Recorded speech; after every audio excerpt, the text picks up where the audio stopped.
the fight now, Simon. That is such a nice camera.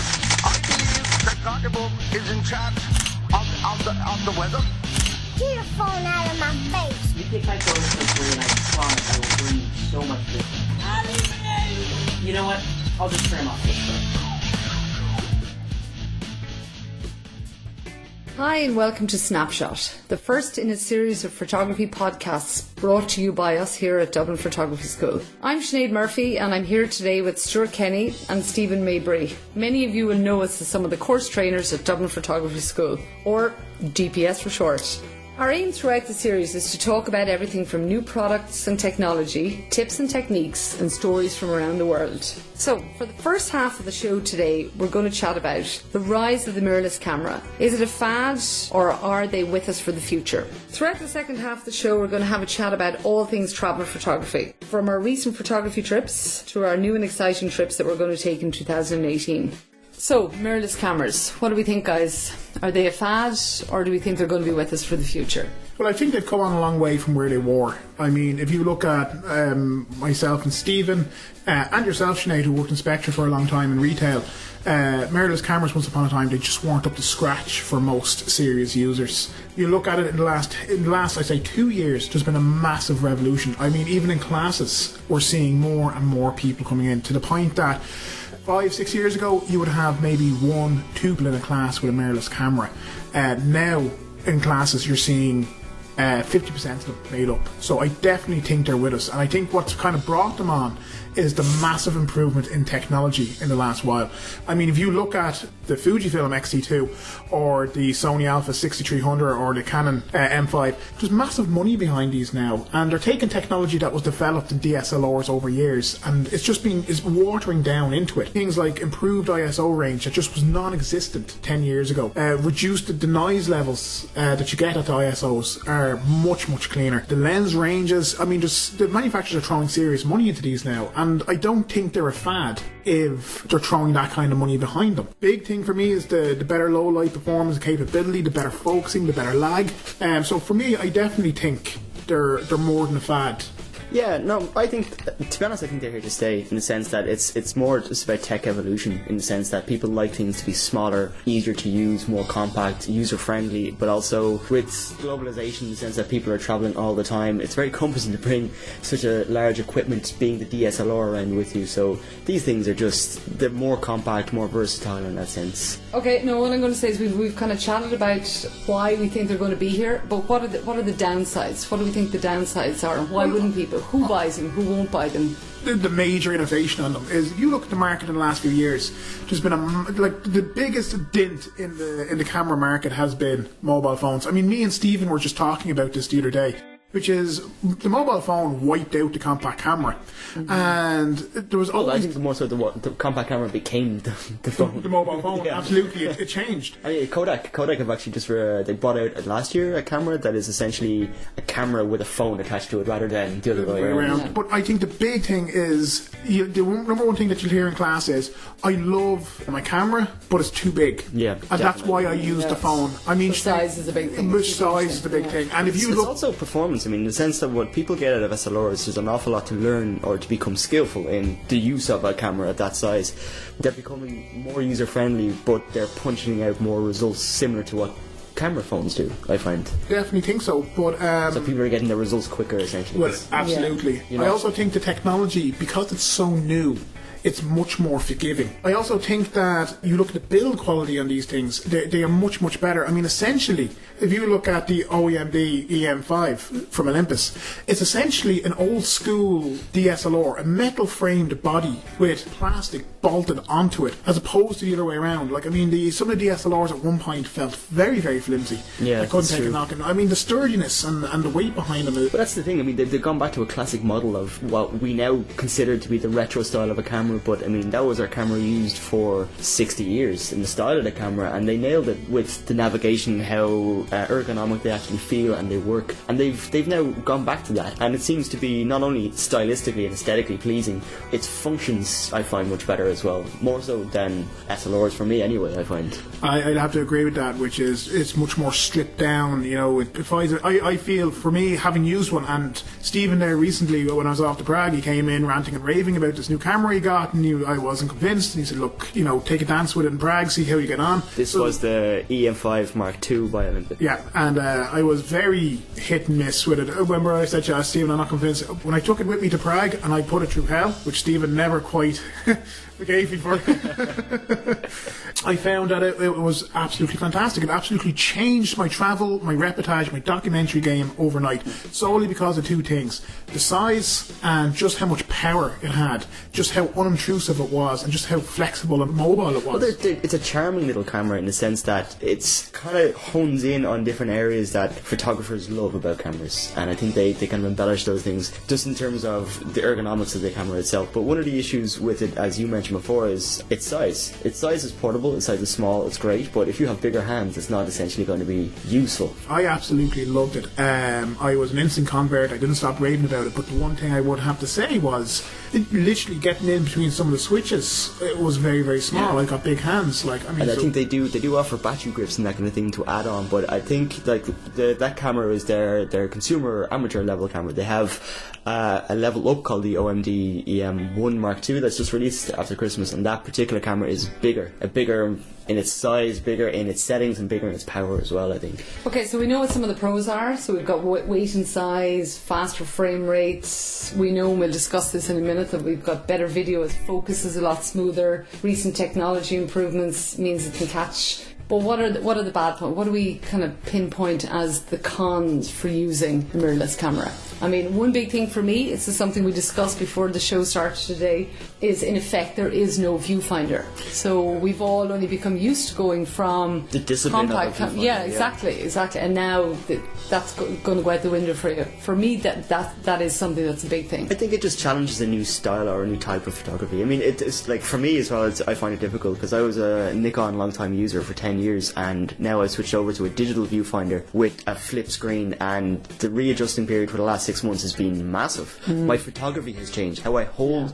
and function and use the camera is changing. So I think it's developing into a different discipline, but I would miss a real viewfinder seriously. I like everything, I suppose, it's just going to take a bit of getting used to, you know. It's still though, like, I mean, I think that's an excellent point with the electronic viewfinder, which is not an optical viewfinder, so you don't have that clarity that you get, that sharp. Just intimacy. That's it. You're more examining your scene. Yeah, definitely. And I think you're dead right with that, Sinead. But I think that comes with its own problems, which is because we're relying on screens, because we're relying on electronic viewfinders all the time, we're absolutely eating the battery life. Yeah, that's true. And the one downfall I found is I could race through a battery in a day working with it. And I suppose, as you said earlier, Sinead, you know, what's the point in having all this size and power compact if you have to drag around a bag of batteries with you? Yeah. Well, that's the thing. I mean, I'm finding when I'm teaching in class and people come up and we're talking about the smaller cameras might change, particularly might change into using smaller cameras, people are looking at it kind of going, I'd really like to get something so small, so compact. I've been using this SLR, and then they go out and buy one, and then they come back and go, well, the battery's shite, it doesn't work. And I'm kind of thinking in my mind, this was something that I had to learn. They didn't tell me straight off the bat. They're not promoting this as anything. In fact, they're trying to hide these elements when you're buying a particular mirrorless camera. But that's par for the course. It's buyer beware. I mean, we all worked in retail here, which is, you know, it's not that you lie, but you don't emphasise its weaker points. You have underdeveloped areas on the camera, and you sell it on its features. I mean, that's marketing. That's marketing. Commerce. You know, where my advice has always been, this is like, buy 2 or 3 batteries. Just do it, because you won't you're using a viewfinder on a screen all the time, but also, I mean, it's a little engine inside it doesn't stop running. And the processing power, that's something that, well, actually, that's where its real strengths come on in the last few years, is putting these high-end processors into them has allowed them to prove. Like, the one thing that I did not like, now bear in mind, I'm not running down the camera anyway. In fact, I'm going out to buy one. I was very, very impressed with it, and I think I've recently converted Sinead on one of these movies as well. To be seen. Watch this space. But the big thing for me was the camera sleeping and shutter lag. Everything that's constant in terms of technology needs to have a standby feature, but I think there's a lag there that is a bit excessive. I mean, in some cases, it was a third or a half second. You know, and we all know in photography terms, a third and a half second is a lifetime. You might as well be on a mobile phone at this point. Yeah, especially because if you look at like specs online or just where these cameras lie and who their users are, they're saying that they're not optimum for landscape, but they're primarily for travel, reportage, documentary. But that is also where reactions are key. You know, spontaneous shots are going to occur, and you need to be able to shoot on location as fast as you can. And that's where I'm beginning to find as well that there's a certain lag there in that sense. I had it for the 5 days in Prague. By second day, I had kind of built in a system that I was changing the way I was approaching photographs. You know, I was constantly half pressing it every 30 seconds to try to keep it awake, which probably decimated the battery life. But to me, I'd rather see battery life gone than be kind of dealing with this lag. There is a pro to one of the elements of the battery life going. The now in part and parcel of the camera is the image stabilization that's built into it, the 5-axis. So now the sensor is essentially being stabilized within the camera, and that's just an amazing feature. It leaks out barrel vibrations, so when you're shooting, you can shoot handheld and not effectively, like when the light is coming through the lens, it's the vibrations of the camera or in the lens isn't essentially damaging the photograph or affecting the photograph. So I found I'm able to get half-second photographs and still have them unbelievably sharp. And what I might just do at the end of this podcast is I might just add up on the website just one of the shots that I took with it in Prague, and I took it at 1/5 of a second, and it is as sharp as anything that I would have shot at 100th of a second. It is crisp and great, and I will have to say that the lenses and the availability of lenses 10 years ago, non-existent. Absolutely non-existent. Well, the particular Micro Four Thirds that I'm using has two systems, so I can use the Panasonic system as well as the Olympus system. Well, you see, I think it's a little misleading to call them 4/3 cameras, because there's no standardised system yet. Like, I mean, Sony are still experimenting with different formats. I think Sony have full frame mirrorless sensors, and then I think all the Fujis are using the crop 1.6 sensors as well, so or the APS-C sensors. So, I mean, there's no standardisation, and that's a little bit of a downfall, which is, are you throwing money into a technology that in 5 years might be obsolete? It wouldn't be the first time we've seen a camera company pull the plug on, you know, innovative technology. Which would mean, again, Olympus 10, do we think they're going to ago. eventually replace SLRs, or do we think there's a place for both? I think there's a place for both in the sense that we're always going to be chasing an unbelievable, impeccable quality, and the power behind something like an SLR and this, I can't see per se a medium format mirrorless camera coming out that's going to be commercially viable anytime soon. Well, I think the sensor technology and the lens technology is getting so good that the need for these bigger formats is completely disappearing. But I definitely think are we going to see them rise as, say, two different disciplines? Like, I mean, are we going to see, for a long time we had that divide, let's say, the full frame camera versus the APS-C or the crop camera. And there was that kind of benchmark, imagined or real, but there was that kind of benchmark in the psyche of photography is that when you went full frame, you were a pro. Are we going to see that? Like, which is, you're shooting on a 4/3, you're not really a pro. It's funny you said that, because most of the people I've seen, and just peers who are using the cameras, are either professional users of cameras who are the ones who are changing, and they're changing because the accessibility of a mirrorless camera, the opportunities missed with an SLR of not having it with you. And again, it comes down to the end of the day that the picture is key. The picture is more important. You know, this is a tech game, or a game of golf as I call it often, where it becomes too heavy-handed on the equipment you have or what you're using. At the end of the day, it's about getting pictures.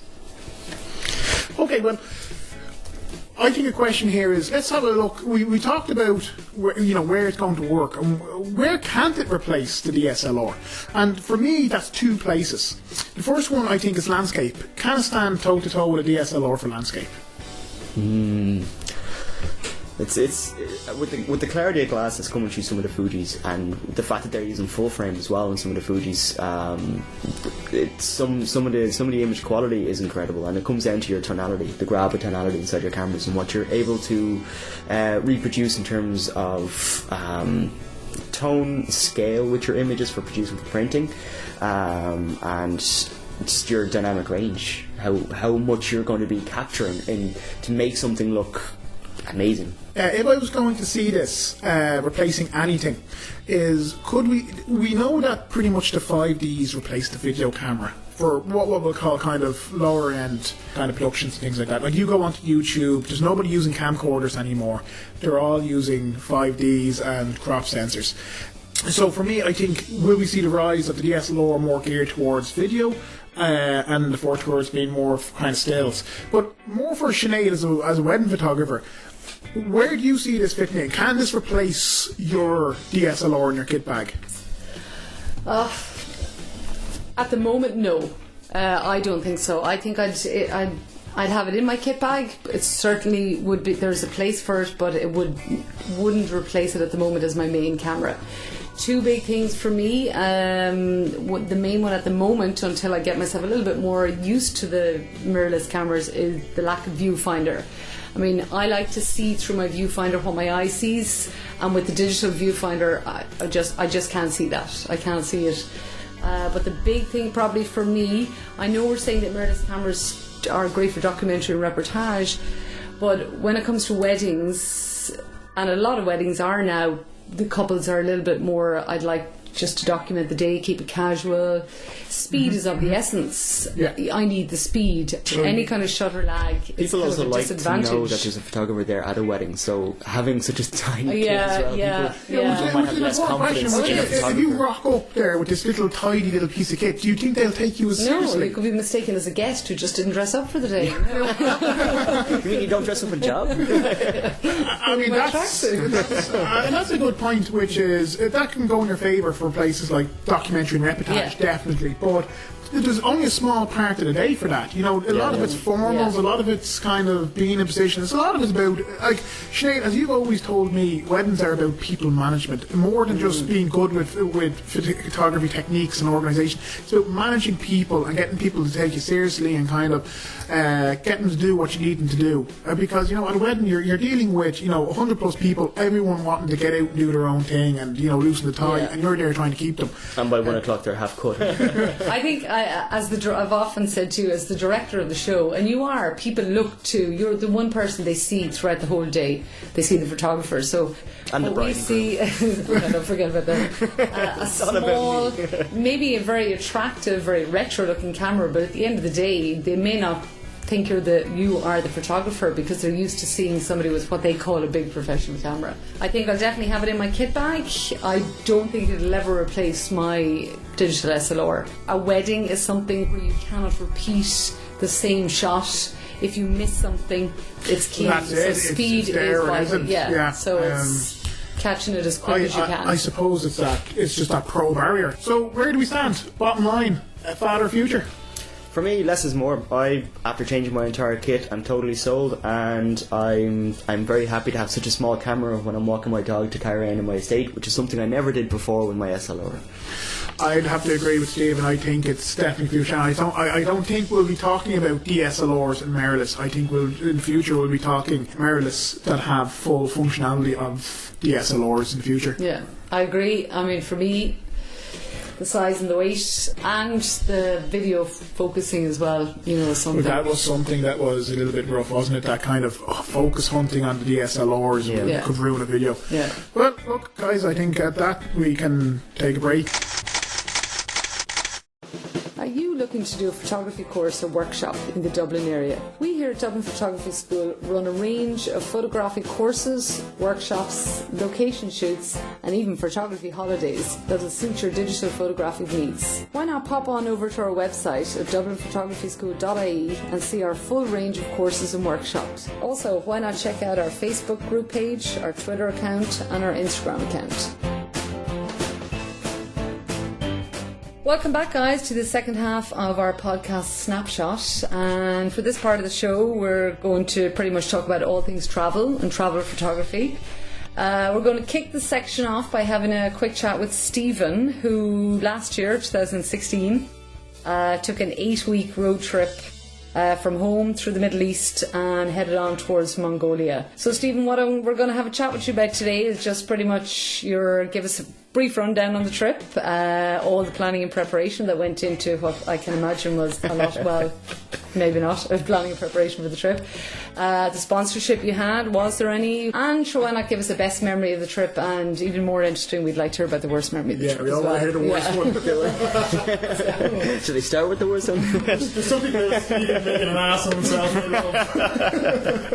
In September 2015, I turned to my friend Kieran and I said, I want to drive to Mongolia, but I don't have a driver's license or the knowledge or know how to get there. And he turned to me and said, yeah, right, let's do it. And I said, that sounds ridiculous, even though I just pitched it to him.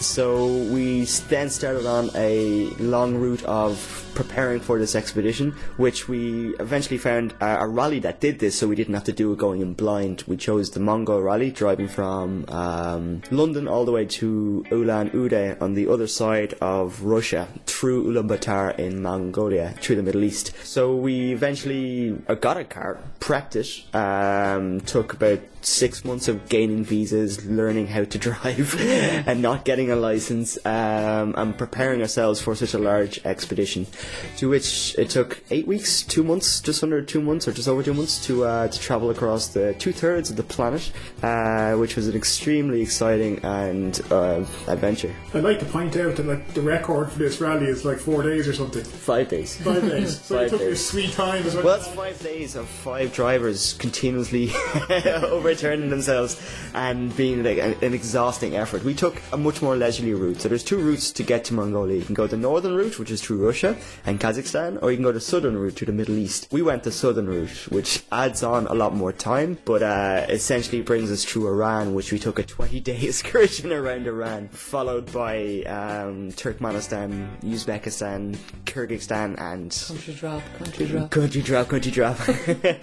And so we wanted to go. Passport. Absolutely, we wanted to go the scenic route. We did it primarily to go see the world, meet new cultures, introduce ourselves and our thoughts to people, but also to go through areas that we've heard about but never seemed too possible to get there. And in terms of photography, was there time for photography?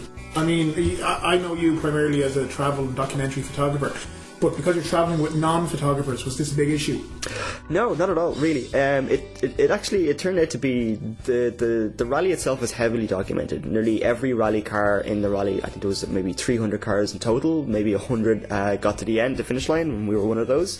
Everyone's kitted out. Everyone has SLRs, everyone has mirrorless cameras, everyone has drones, everybody has GoPros, so it's massively documented. And people are all trying to create their own archives and memories and little videos of their own trip. So they're all kind of creating their own narrative. They are, absolutely. And I saw this when I was going. I went to go document not only our adventures with my friend and myself, but also to see if I can create some work from it. And then I realised it was like, well, I'm going across not a beaten track, but a fairly well recorded track, and I thought that there's 2 avenues that can happen. I could keep my camera constantly on me all the time and not be on the roof naked being an idiot, or you could have your camera in hand and Get a picture of Stephen naked on the roof underneath the podcast. If only you could see the pictures that we see. or you could put the camera away, take it out when needed, and really enjoy it. And I came to that point as a photographer who obsessively photographs that for me to really be a part of this trip, that I needed to put down the camera a lot more than I thought I was going to. Well, we see this a lot on our kind of travels when we go on our travel holidays and lead our travel tours and things like that, which is we constantly kind of have to remind people that at a certain point of the day you need to put down your camera and kind of soak in what you're seeing. Oh yeah, absolutely, yeah. Record it through the camera. Yeah, well, it's one of those things. I mean, like you can be there, or you can be there in theory. You know, you find yourself under some of the most amazing star-lit skies on the planet, and you could spend a long time setting up cameras for 30-second exposures or 30-minute exposures and have several cameras doing this, or you could just stop, lie down on the ground and take it all in. Exactly. And that was the kind of the experience that I wanted to do. I mean, you're always trying to recreate these moments in a photograph, but then you can miss these moments. And I found that there was so much of these that are going on that I was missing because you're too wanting to get this for some video footage or just to kind of catalyse a moment in time, pause this, and I realised realised, well, actually I want to live this and let the memory be in my mind as And well. it is one thing that we often say in or you say, Stuart, in the travel workshop that we run, is that get out from behind the camera, because what happens is things are happening and you can't actually see them. Yep. Things are happening around you and you're too focused on, I must get that photo. Instead of documenting trouble being made, I want to be making the trouble. And I think it's, it's a slight turn of phrase, but it makes all the difference. Is people want to view the world through the camera, or do they want to view the world with the camera? Yeah. And the two of them, that turn of phrase changes the perspective completely. In terms of sponsorship, like, how did you fund it? It was primarily entirely self-funded. We were doing it originally for charity for Movember, and all proceeds went to charity. So the money we were raising went into the car. We got the car donated to us, and we put the car was a Ford Fiesta, a 96 Ford Fiesta, wearing a tuxedo and a top hat. Myself and my friend Kieran. Wear capes. It's amazing where a tuxedo can get you across the world. But my friend and myself wore very expensive suits and wore them for the duration of the rally itself. In terms of sponsorships, it was more kitting out the car to try get us there, which all money that was raised essentially went towards the charity itself. Okay, and I think for me, what it always boils down to is always two questions. Best and worst. Because everything in between is filler. Well, I'm not going to lie, it's pretty boss. For the best, at the best moment, driving on a Kazakhstan highway without a driver's license, being pulled over for the first time ever by police, and the first thing they see is a guy in a tuxedo, and I'm there shitting myself, not understanding what the hell's going to happen next, never being pulled over by the police, but he's just looking at a man in a tuxedo in a car that's dressed in a tuxedo on a Kazakhstan highway going, oh, I'm really sorry. I didn't realise it. Oh, I stopped. I think that was Bill Gates. And your worst memory from the trip? I'm not so sure if it's my worst memory, but it could be one that bites me in the ass the most. And this was, we had this policy that every night that we wanted to camp, we wanted to wake up to the most amazing scene that we could. So we ended up going through the Altai Pass in Kyrgyzstan, which is post-Soviet Union territory where there was a lot of uranium mines and gold mines. And we found ourselves seeing this beautiful lake, this really great opening. Or at this point, this is the start of the Himalayas, so we're 4,500 meters above sea level, quite high up, and we see this beautiful lake that's completely dried out, all these cracks in it, as you imagine in somewhere like Utah or somewhere like this. So we drive into the center of it, and we realize this is like a dust plateau, and we set up camp and we start throwing fireworks all around the place and photographing and having a great time and doing donuts in the middle of this lake. And then we went to bed, woken up in the morning by men running at us in the center of the lake going, Zoltan, Zoltan, which essentially we found out a day later means gold, and it was a waste facility mining centre for gold, which unfortunately is not the healthiest environment to be sleeping in. So he was telling us to rush as fast as we can to get washed, and we didn't for 2 days later.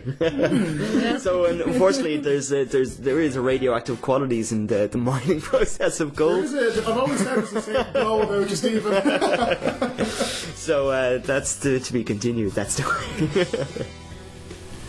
Cheers, Stephen, thanks for that. So we're going to continue on now, guys, with some more chat about travel and travel photography, and go through some of our own experiences over the last couple of years and our upcoming experiences for 2017-2018. Some of you may or may not know we're the photography tutors for TD Active Holidays, and we have been lucky enough to experience some fantastic and once-in-a-lifetime photography holidays. We're going to have a chat here now today. Stephen and Stuart are going to have a chat about their trip in November 2016 that we took to Morocco with, I want to say, guys, 20?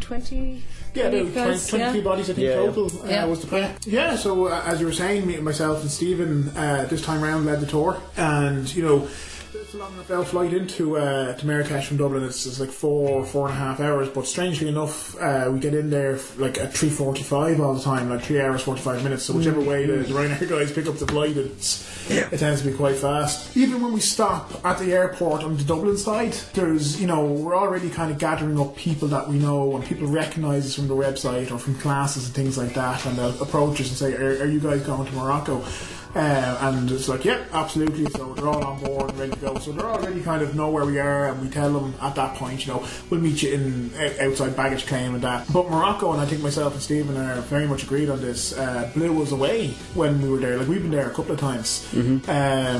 And the big thing for us was the culture shock. The culture shock in that it was so different from what we expected. I mean, we had very preconceived ideas of what the place might be, and when I tell you we were shocked in that it was so different than how we expected it to be. So, I mean, you take it, you're landing in Marrakesh, so the first night is always the same, which is you're getting your bearings, you pick people up, you grab them in baggage claim, you round them up, you make sure everybody's on the bus, you tick off the boxes, you make sure you have everybody. And at that point, there's such a buzz building in the sense that we're in, as you said, an unfamiliar area with such a massive cultural difference that there's already the smells of the place beginning to kind of feed into the adventure itself. And that's the wonderful part, that it does feel like an adventure. So what the holidays tend to do is to try to get that adventure feel from the moment that you're leaving Dublin Airport, that you're going into a territory that's slightly unknown. And this comes from the unfamiliar nature of the Moroccan culture that we wouldn't be over familiar. I would say it's not a raw experience in any way, shape or form, but there is an edge to it.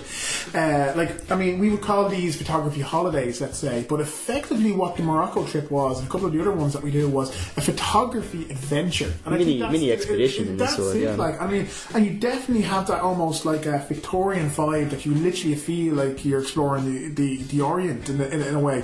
And some of the stuff that you see, like particularly in more rural areas, you feel like something out of Arabian Nights. Well, that's the thing. Part of the trip itself, that brings us to a town called Imlil, which is a Berber village high up in the mountains, right underneath the fourth highest mountain in Africa, called Tukal, which is 4,500 meters above sea level. So, I mean, from the desert plains, which we're rocking through on Land Rovers, 4 hours later we find ourselves nearly in snow-capped mountains. So, I mean, you're brought through completely different environments to create the sense of adventure. Oh, absolutely. And literally, that's the big thing about it, which is you start off in a city, a metropolis, a very modern city. Like, Marrakesh is a very modern city, and you land in a very modern airport. It has all mod cons. You drive out into the old Medina, the old city walls of Marrakesh. That's where you stay your first night in one of the riads. And the second you walk in, you literally know you're not in Kansas anymore. Yeah. Literally, you hit the ground running.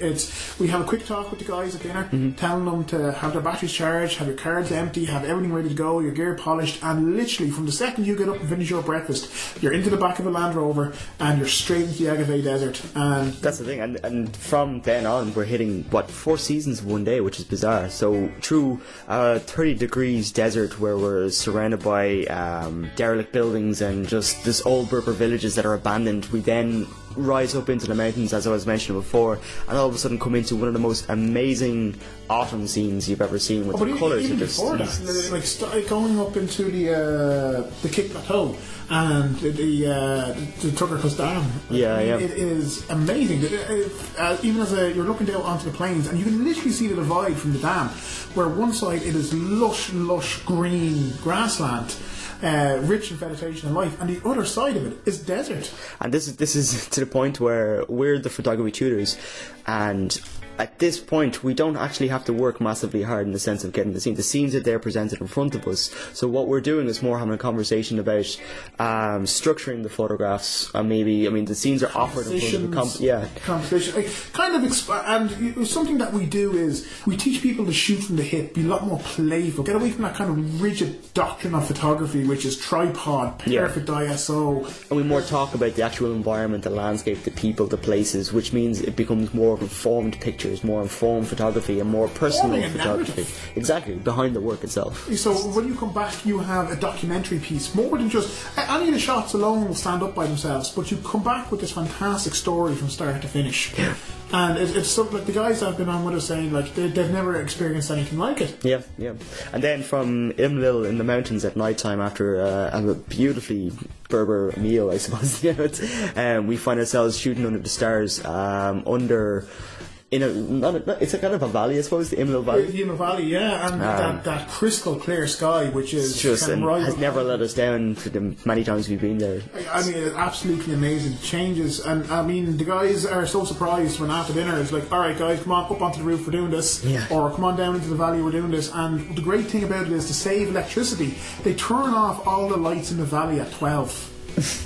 So all you see is this. It's a photographer's dream. Absolutely, like brightest galaxy. If a photographer ruled the world, this is what you would have. Yeah. But even from then, going back into how we deal with people. I mean, there's no getting around it. The Moroccans, the Berbers, are photophobic in a lot of ways. So it comes into and this is the difference. I mean, we come from an image saturated world, and then we fly over to North Africa, and then we expect we can just kind of take an image like that. And we're on a photography holiday, so our objective is to get images, but we also have to teach that there's a level of respect and personality to how we're going to approach taking pictures. So there's an etiquette, there's a discipline, and then there's a way to approach creating either portraits or set scenes or this kind of idea behind it. And this is it, which is you're no longer taking a picture. This idea of taking something, there has to be an exchange there between you and the person that you're photographing. And 9 times out of 10, if you approach a scene with respect and acknowledge the person that you photographed, even after the photograph, you just give them a quick nod or make eye contact with them and a smile, that's enough to let them know that you just haven't basically stolen something from them. But it becomes into that, what I was talking about before in my previous travels, is that we're not there to just constantly consume and take pictures. You're there to learn as well, and how we're learning is through image making and through photography. That's our access into us becoming to know people, becoming to know a people, a place, a time, and that's the really personal element of photography, that it offers so many more opportunities. Oh, absolutely. It's a tool in that sense. It's a tool of engagement. Absolutely. The kind of people that we get on these trips are massively the thing is, different. They're I suppose they're conditioned for people immediately. When you finish our 7-week entry level course, we feel that you have the skill level to go on a course like this. And for the last couple of courses, I believe you've had several who came straight off our courses. So that's 7 weeks introduction to photography, and people are ready to start to shooting star trails with a little direction, obviously. That's it. We're the safety net there. At any point that you're stuck or lost, one of them there. And then you get the more advanced who come along, who when we're doing a little workshop or a course, could be it filters or be it construction of a photograph, they might be buzzing around doing their own thing as well, kind of going, right, we're going to go off for an hour to get what we want to do, we'll meet you back here. Absolutely. So there's that freedom of photography as well. But for me, one of the big things I think is just the characters that we get on the trips themselves, and they come from all walks of life: accountants and solicitors, engineers, doctors, plumbers, electricians, office workers, everybody in all walks of life. And we get couples, we get people who are travelling solo, people who might be in their kind of late 50s, right down to people who are 21, 22, into their mid 30s, and they're all there and they're all buzzing with this love of photography, and the curiosity to see the world as well. Absolutely. I mean, it offers a platform for people not just to engage with a new culture, but also to meet new people within that culture as well. I think what we often find is that people in the classes say to us that when they go away with a partner or with friends, they don't want to spend the time taking so many photos. That's definitely it's like, put that camera away. Get it out of the face. You're going on a holiday with a bunch of photography nerds, so all they're going to do, and that's what ideal. It does make it difficult to be a tutor in the sense that from the moment you wake up for your breakfast to the moment you're having a sneaky drink before you go to bed, the fact that you're still talking photography. He said a drink. You're still talking about photography. We have to smuggle beer into the place. But I would like to say that most people on the trip are grateful for our contraband coming. Yeah. Let's not be mistaken into thinking it's all photography, folks. Come on. Berber tea and rum is delicious, especially when you're photographing a starry night. Absolutely. So guys, unfortunately, as we know now, this was your 3rd time in Morocco, but this is it. That was our last trip. Unfortunately, we won't be returning back in the next year or two anyway. But we are super excited to have brought a couple of new trips on board, and we're heading away in this September and October. 2 trips, how bad, to Romania, to Transylvania and Romania for a 4-night trip. So something completely different again. Oh, absolutely.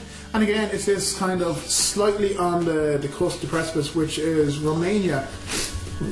Romania is a beautiful country, but particularly around Transylvania, it's quite rural and rugged. Oh, it's incredible. It was actually a part of the tour that we did on the way to Mongolia that we took a detour up to Romania to the Trans-Faragan Highway, and it was such an incredible view. I mean, the countryside there it reminds me of rural Ireland 30 years ago. So there's something that we're searching for ourselves when we go to a place like, I'm not saying that it's by any means an underdeveloped country, but there's certain cultural times and differences that we're finding in locations. So Yeah. I think for me, the moody teenager in me will always love the fact that we visit Castle Bran, Yeah. which also, aka Dracula's Castle. Exactly, yeah. And what's amazing about this one, we get to spend quite a bit of the day there, and we get to do a night shoot at the castle, which should be pretty cool for the guys that are coming with us. Absolutely. I mean, it's a 4-night trip where we have everything from Castle Bran to the Trans-Faragan Highway. That's it. To Brasov. We're based in Brasov for a couple of nights. The amazing mountains and rural scenes that they open spend up. a day in Sigosora. I mean, it's meeting the people. Romanians are absolutely lovely and such an amazing heritage. Once the centre of Europe. Another one that we're quite looking forward to is India. Yeah. Which should be Morocco Mark II. Next February 2018. So it's going to be the first of our kind of what we call our long haul flights. So we're gone for 10 days to Kerala in India. So it's I would say it's probably the lesser known part of India in terms of what people think of when they think of India. So it's definitely a greener part of India, which people wouldn't really associate when they think of it first. Heavily rural. Anybody looking for an expedition or adventure feeling holiday, this is certainly geographic feel. This is where you're going to get intimate with the soils and the colours and just the waters and everything. Every part of India, this is going to be submerged in.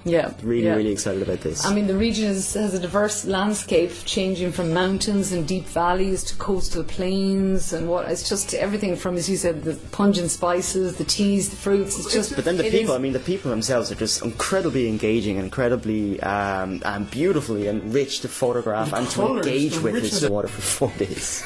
So let's wrap it up, guys. Just to say, check out again our website. We've a couple of new holidays coming on board for 2018. Full range of courses and workshops. Yeah, so dublinphotographyschool.ie for everything you'll need. We hope you enjoy